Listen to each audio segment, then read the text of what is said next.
Divorce Basics, How the Divorce Filing and Litigation Process Works, Part 2.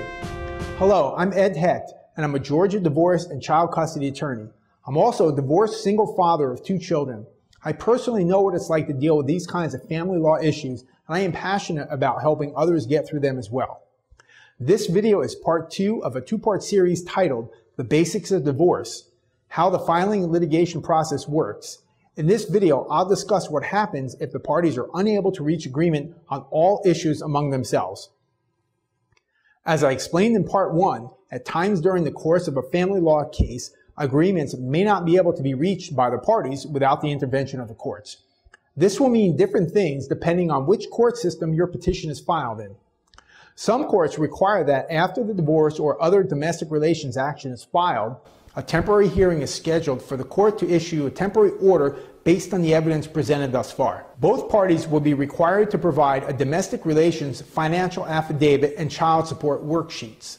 Sometimes a divorce settlement agreement may be reached by the parties during an informal settlement conference that takes place while they're at the courthouse waiting to attend the temporary hearing. Fulton County is unique in that all domestic relations actions, whether it's the initial divorce, a modification of child support, a modification of custody, or a contempt action, must go through a series of status conferences where you sit down around a table in one of the court's conference rooms with the other party, the attorneys, and an appointed judicial officer to discuss where the case stands at various intervals in time.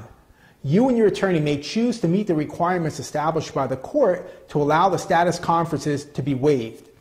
Now, if the case is not settled by the parties themselves, either through talking offline or by negotiation through their attorneys or by mediation, then eventually there will be a final hearing which builds upon the results of the temporary hearing.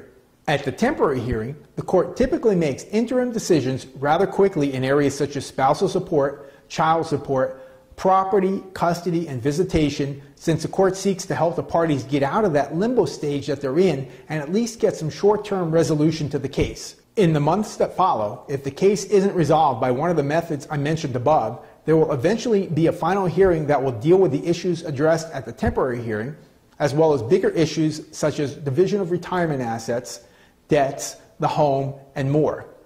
All decisions resulting from the final hearing are permanent unless later modified by a court's subsequent order, and the final decree of divorce is issued soon afterward. Regardless of which county the petition is filed in, certain procedures must be observed, and that is where a knowledgeable attorney comes in. That attorney will help you navigate Georgia's family court procedures, which can be confusing and intimidating at times, prepare for and attend the status conferences with you, and help you work toward achieving the outcome that you are seeking. I deal with this and other kinds of family law issues all the time in my practice, so call me at the number you see on your screen and we'll talk about your questions. Thanks for watching. I'm always happy to speak with you, and please click like or share if you're seeing this video on Facebook or YouTube so that others will see this important information too.